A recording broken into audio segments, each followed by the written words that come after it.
Nós estamos com 26 minutos passados das 17, altura como havíamos anunciado para entrarmos em tempo de entrevista. É um privilégio ter comigo, ou melhor, termos connosco, particularmente aqui em estúdio, ter comigo Olinda Beja. Ela escolheu a Ilha da Madeira para fazer o lançamento do seu próximo livro. Vai acontecer esse lançamento no próximo dia 19 de outubro. Ela está, entretanto, já no ativo e, olha, se calhar estávamos aqui em off a falar um pouco sobre esta relação entre o local de nascimento da escritora Olinda Beja e a Ilha da Madeira, começando por aqui e se calhar também abrindo um pouco a conversa no sentido de se perceber que o livro que vai ser lançado chama-se Chá do Príncipe, e claro, é uma proposta de lançamento imperdível para quem gosta de literatura. Vai acontecer na quinta-feira pelas 17 horas, no dia 19 de outubro. Faltam por isso 10 dias exatamente, e vai acontecer no Centro de História do Atlântico. E estava aqui em off ainda a organizar os pormenores finais. E boa tarde, Olinda, bem-vinda, muito obrigada por ter aceito o convite para vir conversar connosco um pouco. E estávamos a ver se falaríamos, como é que haveríamos de falar sobre esta relação entre a Madeira e São Tomé. Vamos começar por aí então. Então, boa tarde. Boa tarde. Para mim é um prazer estar sempre na Ilha da Madeira. Eu gostaria de aqui viver. Portanto, isto é até um sonho antigo, porque quando me casei, eu vim passar a lua de mel à Madeira. E já lá vão 49 anos, portanto, para o ano, faço 50 anos de casada e cá estarei mais uma vez na Madeira, no dia 12 de outubro. Muito bem. De maneira que, desde que conheci a Madeira, ficou sempre uma paixão muito grande por este arquipélago, não é? Madeira e Porto Santo. É assim, eu acho que nós, os ilhéus, temos sempre algo em comum. Não só o amor pela poesia, não só o amor pelas árvores, o amor pelas plantas, o amor pelo mar, mas há mais qualquer coisa que nos une. E nós, ilhéus de São Tomé e Príncipe e ilhéus da Madeira, temos na realidade uma costela cultural muito grande. Qual é ela? É que quando os plantadores da cana-de-açúcar da Ilha da Madeira vão para São Tomé, levam com eles a tragédia do Marquês do Manto e do Imperador Carlos Magno, que chega a São Tomé e quer dizer, os são tomenses começam a adaptar essa belíssima peça de teatro para o seu folclore. Portanto, é uma pantomima que os naturais da ilha gostaram tanto que a transformam naquilo que nós hoje chamamos o Txiloli. Txiloli é a nossa língua materna, não é? É o nome da tragédia, e que se tem projetado pelo mundo fora. Não saímos mais vezes porque são muitos os atores, são muitos os músicos e as viagens são caríssimas, mas quem sabe um dia o Txiloli virá à Madeira, virá à sua casa-mãe, virá ver a sua ancestralidade, virá ver de onde partiu essa peça de teatro escrita pelo Baltasar Dias, não é? De maneira que essa é a nossa grande afinidade cultural. E desde que eu soube isso, desde que eu comecei a estudar e que soube que havia essa grande intimidade, comecei a ter então um carinho ainda muito maior pela Ilha da Madeira, que este ano vai culminar. Portanto, já aqui venho fazer trabalho cultural há muitos anos, há mais de 20, mas este ano vai culminar com a apresentação do Chá do Príncipe aqui no Funchal. Portanto, o primeiro lançamento, o primeiro grande lançamento será aqui na Ilha da Madeira. É um privilégio para os madeirenses, claro. E é um privilégio também para mim. Portanto, é uma alegria, é uma liturgia de afeto estar aqui na Madeira a fazer o lançamento da minha obra, do meu livro de contos, O Chá do Príncipe. É um livro de contos. É um livro de contos. Vamos começar por fazer esse levantar ligeiramente o véu. O véu àquele que vai ser um livro que vai ser apresentado pela Maria José Assunção e que tem este nome que convida à intimidade. A propósito, eu quero dizer também que estou aqui, já há vários anos que aqui venho, a convite da Contigo Teatro. Eu e a Maria José Assunção somos velhas amigas, entre aspas, ou velhas. Boas, longas. Mas longas amigas de longa data, há 20 e muitos anos. E desde que se formou o Contigo Teatro e com o projeto Ler com Amor, eu tenho vindo, pelo menos 2 em 2 anos, fazer trabalho nas escolas. É um projeto que temos acompanhado também nós aqui. Linda, Linda, deixa-me só dizer aqui para os ouvintes que eventualmente não conheçam bem esta ligação entre ilhas, dizer-lhe que essa forma autêntica como fala das ilhas acaba por ter origem exatamente na sua nascença. Nasceu em São Tomé e Príncipe, embora tivesse saído dessa terra-mãe cedo, sempre manteve uma ligação fortíssima a esta ilha. Eu digo uma coisa, eu não saí da ilha, eu fui enviada. Porque o sair é de vontade. A pessoa sai da ilha. Eu não saí da ilha, eu nunca saí da ilha. Eu acho que nunca saí. Como dizia o Diderot, já lá estou antes de chegar e ainda ficarei depois de ter partido. A minha ligação forte à ilha de São Tomé, sobretudo, é que eu venho para Portugal, o meu pai envia-me para Portugal muito pequenina, ainda não tinha feito os 3 anos, e só regresso aos 37. Portanto, há um hiato tremendo, portanto, há uma distância muito grande. E durante esses anos que eu vivi na Europa, que eu vivi em Portugal, sobretudo em Portugal, embora tenha sempre viajado muito, mas são anos muito conturbados, há as revoltas em África, há as lutas pelas independências, e há todo um dizer da África lusófona muito mau. Aquilo que nós, jovens, ouvíamos em Portugal era muito mau. A África era horrível, a África era pavorosa, quem fosse para lá. E eu vivia numa zona que era Mangual, portanto era alta, interior, em que os homens saíam muito para a África. África e Brasil, anos 60, anos 70, as pessoas imigravam muito, as mulheres ficavam viúvas de mortos-vivos, porque os maridos raramente regressavam. E elas diziam, a África, quem vai para lá não volta mais. Claro, estava numa idade de 15 a 6 anos em que a gente começa a ouvir isso e ficamos a pensar que na realidade aquilo é verdade. E quando eu regresso ao meu berço materno, eu descubro que afinal a África, aquela ilha, agora estou a falar concretamente de São Tomé, aquela ilha era um paraíso, como quase todas as ilhas. Eu quando chego à Madeira e vejo as bananeiras, e vejo, ainda agora eu vi a mafumeira, uma árvore lindíssima que há aqui nos Jardins do Funchal, de imediato as lágrimas me saltam aos olhos porque eu estou a ver São Tomé. O mamão, a papaya, todos esses frutos, acho que há uma afinidade muito grande, porque até no clima, portanto, nesta altura em São Tomé é a época do calor, aqui também estamos com o calor, portanto há uma quantidade de afinidades emocionais, afetivas, que nos ligam muito. Quando regresso a São Tomé, fico tão extasiada que ao chegar a Lisboa, o meu marido estava à minha espera no aeroporto e disse-me, então, gostaste? E eu respondi, nunca mais serei a mesma. A partir de hoje, eu só vou amar as ilhas. E acho que é isso que se passa comigo. E curiosamente um humor às ilhas que é um humor consciente, não é um humor provocado, ou seja, teve a possibilidade de experimentar cidades europeias várias, trabalhou em várias cidades europeias, foi contadora de histórias, foi leitora de algumas comunidades, por essa vida riquíssima que fez e que construiu, conhecendo bem o que são os países europeus, e contudo quando regressa é nessa consciência que diz, eu amo as ilhas, é uma mulher das ilhas, com todos os defeitos que elas possam ter, porque não há país nenhum que seja perfeito, não é? Todos têm vantagens e desvantagens. Todos têm vantagens e desvantagens. Disse aí muitíssimo bem. Vivi em vários países. Corri a Europa quase toda. Posso dizer que sou uma pessoa muito viajada. Tenho estado no Brasil, mas dei aulas 30 anos em Portugal, portanto fui professora 30 anos em Portugal e 10 anos na Suíça, professora de línguas e literaturas lusófonas também, e de português. Como geriu esta possibilidade e faculdade de trabalhar, dar aulas e este estímulo por depois promover a literatura? Onde encontra espaço para escrever? Encontro poesia, romance, conto. Eu acho que quando nós sabemos controlar... Agora estamos com 26 minutos passados das 17, altura como havíamos anunciado para entrarmos em tempo de entrevista. É um privilégio ter comigo, ou melhor, termos connosco, particularmente aqui em estúdio, ter comigo Olinda Beja. Ela escolheu a Ilha da Madeira para fazer o lançamento do seu próximo livro.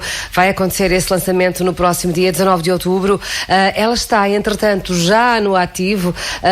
E, olha, se calhar estávamos aqui em off a falar um pouco sobre esta relação entre o local de nascimento da escritora Olinda Beja e a Ilha da Madeira, começando por aqui e se calhar também abrindo um pouco a conversa no sentido de se perceber que o livro que vai ser lançado chama-se Chá do Príncipe, e claro, é uma proposta de lançamento imperdível para quem gosta de literatura. Vai acontecer na quinta-feira pelas 17 horas, no dia 19 de outubro. Faltam por isso 10 dias exatamente, e vai acontecer no Centro de História do Atlântico. E estava aqui em off ainda a organizar os pormenores finais. E boa tarde, Olinda, bem-vinda, muito obrigada por ter aceito o convite para vir conversar connosco um pouco. E estávamos a ver se falaríamos, como é que haveríamos de falar sobre esta relação entre a Madeira e São Tomé. Vamos começar por aí então. Então, boa tarde. Boa tarde. Para mim é um prazer estar sempre na Ilha da Madeira. Eu gostaria de aqui viver. Portanto, isto é até um sonho antigo, porque quando me casei, eu vim passar a lua de mel à Madeira. E já lá vão 49 anos, portanto, para o ano, faço 50 anos de casada e cá estarei mais uma vez na Madeira, no dia 12 de outubro. Muito bem. De maneira que, desde que conheci a Madeira, ficou sempre uma paixão muito grande por este arquipélago, não é? Madeira e Porto Santo. É assim, eu acho que nós, os ilhéus, temos sempre algo em comum. Não só o amor pela poesia, não só o amor pelas árvores, o amor pelas plantas, o amor pelo mar, mas há mais qualquer coisa que nos une. E nós, ilhéus de São Tomé e Príncipe e ilhéus da Madeira, temos na realidade uma costela cultural muito grande. Qual é ela? É que quando os plantadores da cana-de-açúcar da Ilha da Madeira vão para São Tomé, levam com eles a tragédia do Marquês de Mantua e do Imperador Carlos Magno, que chega a São Tomé e quer dizer, os são tomenses começam a adaptar essa belíssima peça de teatro para o seu folclore. Portanto, é uma pantomima que os naturais da ilha gostaram tanto que a transformam naquilo que nós hoje chamamos o Txiloli. Txiloli é a nossa língua materna, não é? É o nome da tragédia, e que se tem projetado pelo mundo fora. Não saímos mais vezes porque são muitos os atores, são muitos os músicos e as viagens são caríssimas, mas quem sabe um dia o Txiloli virá à Madeira, virá à sua casa-mãe, virá ver a sua ancestralidade, virá ver de onde partiu essa peça de teatro escrita pelo Baltasar Dias, não é? De maneira que essa é a nossa grande afinidade cultural. E desde que eu soube isso, desde que eu comecei a estudar e que soube que havia essa grande intimidade, comecei a ter então um carinho ainda muito maior pela Ilha da Madeira, que este ano vai culminar. Portanto, já aqui venho fazer trabalho cultural há muitos anos, há mais de 20, mas este ano vai culminar com a apresentação do Chá do Príncipe aqui no Funchal. Portanto, o primeiro lançamento, o primeiro grande lançamento será aqui na Ilha da Madeira. É um privilégio para os madeirenses, claro. E é um privilégio também para mim. Portanto, é uma alegria, é uma liturgia de afeto estar aqui na Madeira a fazer o lançamento da minha obra, do meu livro de contos, O Chá do Príncipe. É um livro de contos. É um livro de contos. Vamos começar por fazer esse levantar ligeiramente o véu. O véu àquele que vai ser um livro que vai ser apresentado pela Maria José Assunção e que tem este nome que convida à intimidade. A propósito, eu quero dizer também que estou aqui, já há vários anos que aqui venho, a convite da Contigo Teatro. Eu e a Maria José Assunção somos velhas amigas, entre aspas, ou velhas. Boas, longas. Mas longas amigas de longa data, há 20 e muitos anos. E desde que se formou o Contigo Teatro e com o projeto Ler com Amor, eu tenho vindo, pelo menos 2 em 2 anos, fazer trabalho nas escolas. É um projeto que temos acompanhado também nós aqui. Olinda, Linda, deixa-me só dizer aqui para os ouvintes que eventualmente não conheçam bem esta ligação entre ilhas, dizer-lhe que essa forma autêntica como fala das ilhas acaba por ter origem exatamente na sua nascença. Nasceu em São Tomé e Príncipe, embora tivesse saído dessa terra-mãe cedo, sempre manteve uma ligação fortíssima a esta ilha. Eu digo uma coisa, eu não saí da ilha, eu fui enviada. Porque o sair é de vontade. A pessoa sai da ilha. Eu não saí da ilha, eu nunca saí da ilha. Eu acho que nunca saí. Como dizia o Diderot, já lá estou antes de chegar e ainda ficarei depois de ter partido. A minha ligação forte à ilha de São Tomé, sobretudo, é que eu venho para Portugal, o meu pai envia-me para Portugal muito pequenina, ainda não tinha feito os 3 anos, e só regresso aos 37. Portanto, há um hiato tremendo, portanto, há uma distância muito grande. E durante esses anos que eu vivi na Europa, que eu vivi em Portugal, sobretudo em Portugal, embora tenha sempre viajado muito, mas são anos muito conturbados, há as revoltas em África, há as lutas pelas independências e há todo um dizer da África lusófona muito mau. Aquilo que nós, jovens, ouvíamos em Portugal era muito mau. A África era horrível, a África era pavorosa, quem fosse para lá. E eu vivia numa zona que era Mangual, portanto era alta, interior, em que os homens saíam muito para a África e Brasil. Anos 60, anos 70, as pessoas imigravam muito, as mulheres ficavam viúvas de mortos-vivos, porque os maridos raramente regressavam. E elas diziam, a África, quem vai para lá não volta mais. Claro, estava numa idade de 15 a 6 anos em que a gente começa a ouvir isso e ficamos a pensar que na realidade aquilo é verdade. E quando eu regresso ao meu berço materno, eu descubro que afinal a África, aquela ilha, agora estou a falar concretamente de São Tomé, aquela ilha era um paraíso, como quase todas as ilhas. Eu quando chego à Madeira e vejo as bananeiras, e vejo, ainda agora eu vi a mafumeira, uma árvore lindíssima que há aqui nos Jardins do Funchal, de imediato as lágrimas me saltam aos olhos porque eu estou a ver São Tomé. O mamão, a papaya, todos esses frutos, acho que há uma afinidade muito grande porque até no clima. Portanto, nesta altura em São Tomé é a época do calor, aqui também estamos com o calor, portanto há uma quantidade de afinidades emocionais, afetivas, que nos ligam muito. Quando regresso a São Tomé, fico tão extasiada que ao chegar a Lisboa, o meu marido estava à minha espera no aeroporto e disse-me, então, gostaste? E eu respondi, nunca mais serei a mesma. A partir de hoje, eu só vou amar as ilhas. E acho que é isso que se passa comigo.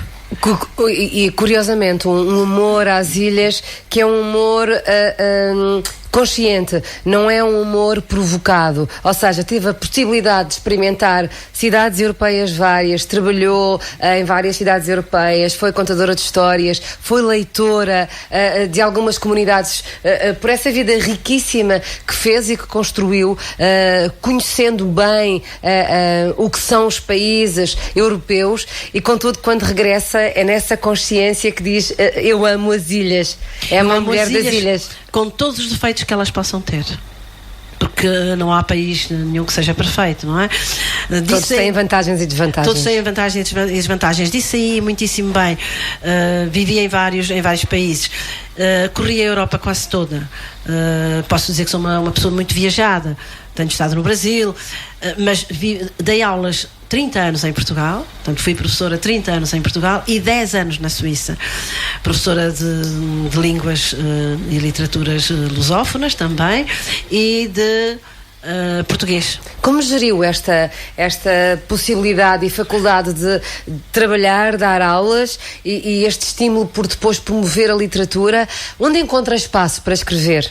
Encontro poesia, romance, conto. Eu acho que quando nós sabemos controlar o tempo, que é uma coisa, e isso ir daí da África. Em África também se faz tempo em África. Ainda se para saber o pôr do sol. Na Europa já não. por mais bonito que ele seja. E para-se, por exemplo, a minha mãe todos os dias me dizia: agora é hora para tomar o chá do príncipe. É sobre esse chá. Um dos contos será provavelmente esse sabor desse chá, desse parar para estar em comunhão com os mais próximos e em comunhão com a natureza. E sobretudo em comunhão. Nós amamos muito a natureza. Aliás, nós vivemos muito dentro da natureza. Quando eu, por exemplo, na Suíça, que está tão longe da África, muitíssimo longe da África. Agora já não tanto, mas ainda continua. Quando eu dizia aos meus alunos, nós convivemos com os bichos, então e não tem medo do tubarão? Não temos medo do tubarão, porque alguém nos ensina que não devemos ter medo. E não tem medo da cobra preta do café que mata, também não. Portanto, nós vivemos muito, muito em comunhão. Minha mãe dizia: minha filha, a cobra preta mata em 5 segundos. Sim, senhora, ela picou e morre. Então nós vamos respeitá-la. Vamos deixar que ela esteja na casa dela e nós passamos ao lado. Não temos nada que nos meter com ela. Ela só ataca para se defender. E é nesse ponto maravilhoso que nós somos criados. É uma comunhão, efetivamente, do ser humano enquanto ser natural com os outros seres, respeitando também os outros seres da natureza, que acabam por acontecer. Aliás, só existem esses problemas de invasão de ecossistemas e de picar dos animais estarem no sítio errado. Normalmente é o homem que vai para o sítio deles. É o homem que vai. Eu tinha um tio, aproveito para lhe contar esta história, tinha um tio que vivia no mato mesmo, no interior, numa zona que se chama Trás-os-Montes, e eu não ia lá porque Trás-os-Montes tem fama de ter muita cobra preta. Estamos a falar de Trás-os-Montes. Trás-os-Montes é o nome da roça. Nome da roça, é que engraçado. Foi dada por um grupo de portugueses que eram de Trás-os-Montes. Então chegaram a São Tomé e há aquele pedaço há muito de Portugal em São Tomé. Sim. Então esse tio vivia em Trás-os-Montes e ele um dia criticou-me, disse: sobrinha, não vai a Trás-os-Montes visitar seu tio mais velho, sobrinha tem que ir. E eu disse: tio, mas eu eu tenho medo de ir a Trás-os-Montes, não gosto muito de ir a Trás-os-Montes porque há muita cobra preta. E ele disse: minha sobrinha, mas temos que lhe pedir desculpa à cobra preta porque nós é que estamos no espaço dela. Portanto, não é ela que está no nosso, somos nós que estamos no dela. E eu aprendi muito com os mais velhos da família, e mesmo ainda com o meu irmão, que é mais novo, mas aprende-se muito. Eu acho que a África continua a ensinar-nos muita coisa. O Chá do Príncipe conta-nos estas histórias e tantas outras mais. É um livro de contos. É um livro de contos. A inspiração, onde vai buscar a inspiração? Em pequenos acontecimentos, num poema, num pôr do sol, numa história contada por alguém. De repente surge-lhe o conto na cabeça. Como é que é o seu processo criativo? O meu processo criativo é feito ao longo de muitos anos. Portanto, isto não é uma coisa como por vezes se pensa. Eu costumo dizer que eu não faço nem fabrico histórias de um dia para o outro. Não é uma mágica das histórias. Não, isso não. Pode haver quem seja, mas eu não sou. As histórias têm que ser amadurecidas, ouvidas, contadas, recontadas. E só depois é que elas podem passar ao papel. E mesmo no papel elas levam anos por vezes a amadurecer, porque eu nunca publico um livro sem o ler, sei lá, 10, 12, 20 vezes. E muitas vezes apercebemos que quando essa história que nos foi contada por alguém vai passar para o leitor, não pode ser daquela forma. Teremos que ir dando umas voltas ao texto. E também os leitores são diferentes e os ouvintes também são diferentes. Ou seja, quando a Olinda se propõe contar uma história em São Tomé ou noutro sítio qualquer, e quando se propõe contar essa história em qualquer zona do continente português, e quando se propõe contar essa história quando vai ao campo, na Ilha da Madeira, olha e sente qual o perfil das crianças e dos jovens e adultos que a estão a ouvir, e essa história ganha uma outra vida e uma outra dimensão. Sobretudo ganha uma outra dimensão, porque nós, por exemplo, eu tenho histórias que conto nas escolas, mas conforme o nível etário desses alunos, eu tenho que a ir moldando para que eles absorvam, lá está o tal ler e ouvir e contar com amor, para que eles amem a leitura, para que eles se introduzam no texto e que viajem também no texto. O texto também serve, o conto serve para nos abrir os horizontes, e é isso que eu pretendo sempre. Portanto, nós em São Tomé já não temos muitos contadores de histórias, como em quase todo o mundo, não é? Mas em África, durante muitos anos, houve muitos contadores de histórias. Aliás, a nossa contação de histórias foi sempre oral e não lida. Muito mais oral. Muito mais oral. Todos os nossos contos vêm da tradição oral. Mas de repente apercebemos-nos que temos que os passar ao papel. Portanto, estes que eu trago nos meus livros não é da tradição oral. Portanto, não são contos tradicionais. São contos que eu refaço a partir de várias histórias. São mosaicos. Por exemplo, sei lá, mesmo o Chá do Príncipe é um mosaico de várias histórias ouvidas aqui, um pedaço aqui, outras vividas até por mim, outras ouvidas também aos contadores antigos, que ainda os vai havendo tanto na Ilha de São Tomé como na Ilha do Príncipe. Menos na Ilha do Príncipe, mas bons contadores de histórias que nos traçam farrapos daquilo que foi a nossa história, e nós temos uma história muito rica, ao mesmo tempo, por vezes, triste, trágica, que foram as roças do cacau e do café. Portanto, neste livro do Chá do Príncipe, vamos encontrar as vivências dos cabo-verdianos. Muita gente de Cabo Verde, porque iam contratados para São Tomé, muita gente de Moçambique, muita gente, não tanta de Angola, mas há todo esse mosaico de povos que fizeram parte de São Tomé. Estamos a falar com a escritora Olinda Beja, ela que está na Madeira, que tem feito um périplo já por várias escolas, vai continuar a fazê-lo. Escolheu a nossa ilha para fazer o lançamento mundial, sim, porque é a primeira vez, e este é um lançamento que depois se irá repetindo um pouco pelos sítios vários por onde a Olinda vai passar, mas escolheu a nossa ilha e é um privilégio estar a conversar com ela para lançar o seu novo livro, chama-se Chá do Príncipe, e esse lançamento vai acontecer no dia 19 de outubro, numa quinta-feira, é já dentro de 10 dias, Centro de História do Atlântico, na Rua das Mercês, pelas 17 horas, e se tiver possibilidade, marque já na sua agenda, porque é de facto uma possibilidade de a ouvir. A Olinda tem desenvolvido projetos vários, entre eles um projeto pedagógico-cultural, a arte do dizer e do contar. Esta arte do dizer e do contar tem o afeto do ler com amor da Contigo Teatro. É um projeto que tem na sua essência esta grande devoção quase litúrgica às palavras, à poesia, à literatura, ao poema, e ao fazer chegar esses instrumentos e esses elos entre os vários seres àqueles que os queiram receber, particularmente nas escolas. Esta arte do dizer e do contar tem sido uma forma de vida para si, Olinda? Tem sido uma forma de vida, tem. Eu já tinha feito este projeto enquanto estive a dar aulas na Suíça, sobretudo nos últimos 10 anos, mas depois acabei por, desde que deixei o ensino, há 2 anos, me dedicar de alma e coração a esse projeto. Desenvolvi-o sobretudo em Cabo Verde.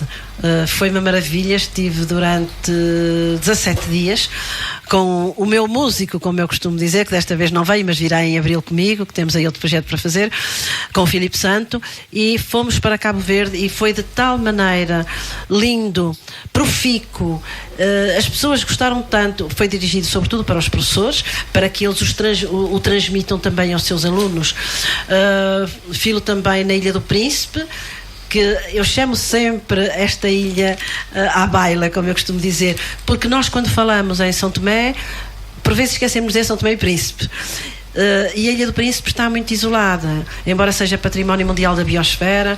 É uma ilha lindíssima, é um paraíso intocado e intocável, porque agora é Património Mundial da Biosfera e não se pode derrubar uma árvore, não se pode, por exemplo, caçar certas espécies. Foi pacífica essa aceitação por parte dos locais, porque comungam da natureza. De forma...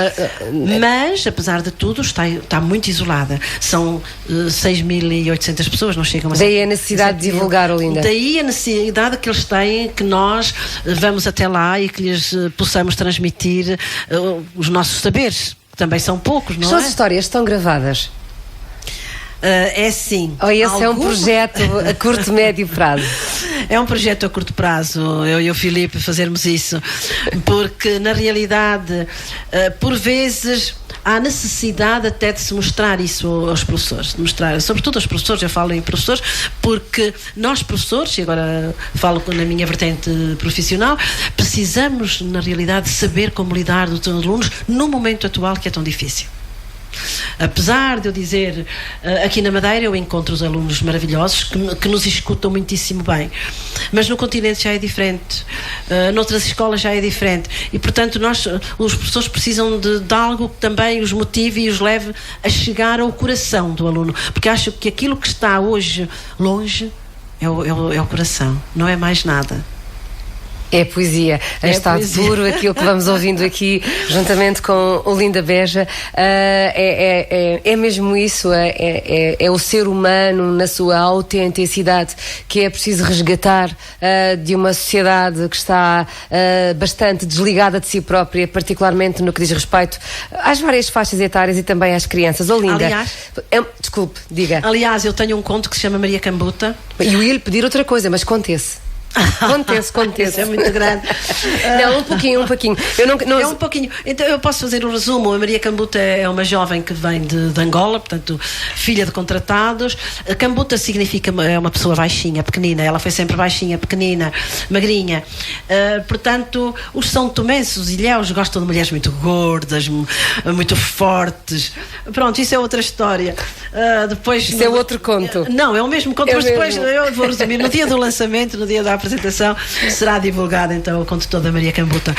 E a Maria Cambuta não gosta de cozinhar, gosta é de ir ao mercado e dançar e bailar. É uma cigarra. Pronto, é isso. De maneira que os são tomenses não estão muito interessados nela, mas aparece um cabo-verdiano, o Dedé, que quer casar com ela. Mas o primeiro, o ponto fundamental é trocarem as danças. Ele sabe dançar funaná, sabe dançar a morna, ela tem que lhe ensinar a dançar sucupé, que é uma dança tradicional de São Tomé. Pronto, então fazem essa troca, sim senhor, ela ensinou a dançar sucupé, mas ele também tem outra exigência. Ela tem que saber cozinhar muitíssimo bem, senão ele não casa com ela. E como ela vê que a idade é capaz de lhe estar também um bocadinho a avançar, ela afirma, sim senhora, que sabe fazer todos os pratos que ele quiser. Então casam e logo passados uns dias ele diz-lhe: eu quero este prato assim assim. Eu depois, no dia do lançamento, eu digo quais são os pratos. Claro. E a Maria Cambuta vai fazendo todas as vontades ao marido com a ajuda da avó, porque ela na realidade não sabe cozinhar, porque nunca quis aprender, porque passou a vida a dançar e a cantar, tal qual a cigarra. Então ela vai fazendo os vários pratos até que ele lhe diz: Maria Cambuta, para amanhã, quando eu chegar do trabalho da roça, eu quero coração de vaca estufado, porque minha mãe em Cabo Verde fazia aos fins de semana, era o prato que ela fazia mais, coração de vaca estufado. Ora, Maria Cambuta é uma trabalhadora da roça, ele é um trabalhador da roça, ganham muito mal, ganham muito pouco. Onde é que ela vai buscar um coração? Pronto, e toda a história da Maria Cambuta é a partir do coração. Até que a avó lhe dá, ela vai muito aflita à casa da avó, a avó dá-lhe um conselho horrível, que eu agora não vou dizer qual é, tem que para não desvendar tudo, claro. E o certo é que a história acaba e aí está a falta do coração. Portanto, ela vai buscar o coração a um determinado sítio, onde ela tira o coração, vão-lhe pedir, e ela fica sem o coração. E a partir daí nunca mais se recompõe do seu amor. É uma metáfora, está claro. Então a Maria Cambuta fica sem coração, de tal forma que o Dedé tenta tudo, tenta o feitiço, tenta o médico, tenta todas as formas possíveis e imaginárias, mas se ela já não tem coração, como é que ele vai fazer? Então ela diz-lhe que não vale a pena, é uma perda irreparável. É uma perda irreparável. Isto é uma lição para os jovens. Qual é o fim do Dedé? O Dedé regressa a Cabo Verde e vai ensinar às crianças a dança do sucupé. Portanto, a única coisa que ele tira de bom é a dança.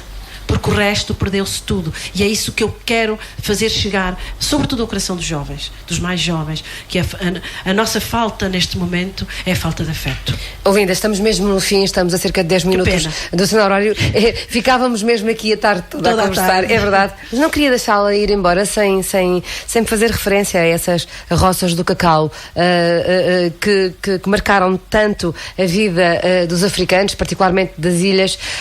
Quando a ouvi numa das suas preleções várias, numa das escolas, falava-me de histórias das crianças que ajudavam na colheita do cacau e que depois não conheciam o produto que era obtido a partir do cacau. O chocolate. Essa história marcou-me intensamente. Já não me lembro há quanto tempo é que a ouvi da sua boca, mas que é uma história arrepiante. Porque eu acho, Celina, uma coisa, é que os portugueses encontraram uma ilha propícia para a cultura do cacau. Tiveram as maiores roças de cacau do mundo, foi o maior cultivador de cacau, foi o maior produtor de cacau e esqueceram-se da transformação do cacau em chocolate. Portanto, em São Tomé, o cacau chegou sempre à fase de estar torrado. Mais nada. A partir dali era exportado para a Suíça, para a Inglaterra e para a Bélgica. E, portanto, nós perdemos o monopólio do chocolate. Portanto, hoje seríamos um belíssimo país, um grande país, tal qual a Suíça, que nem sequer conhecia essas transformações todas. Quando eu comecei há 12 anos atrás, quando cheguei à Suíça... Foi o cacau que a levou à Suíça? E não foi o cacau que me levou à Suíça, mas eu consegui levar a Suíça ao cacau, porque depois de me meter com os suíços, de lhes dizer, porque eles diziam que o melhor chocolate do mundo é o chocolate suíço, na realidade é muito bom, porque o leite das suas vacas era o melhor do mundo.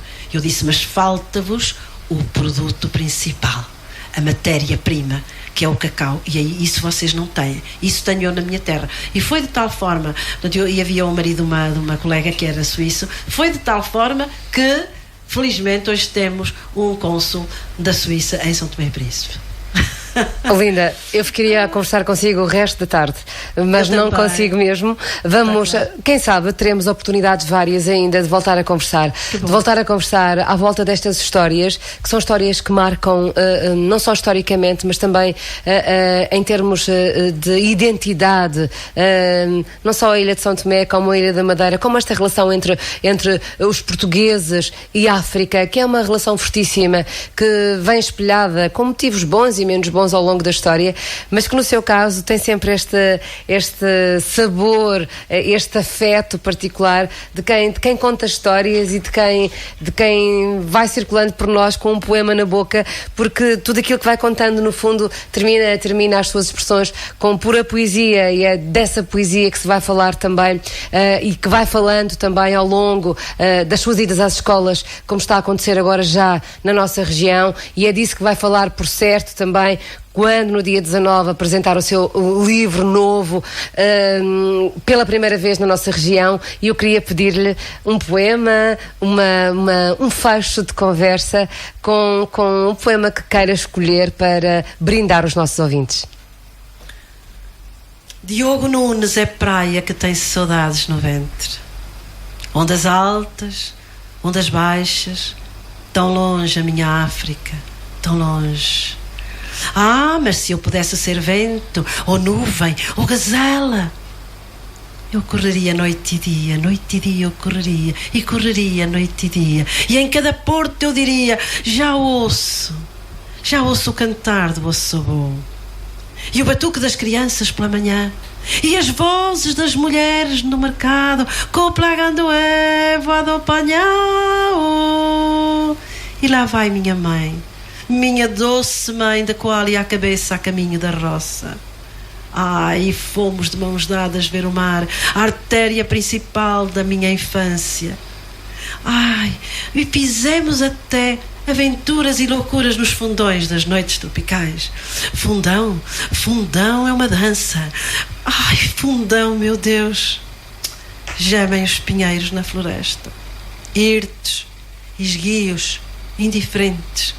Mas eu só ouço e só beijo os ocás que vou revendo em pensamento na estrada infinita do meu ventre, palmeiras acenando na orla da praia.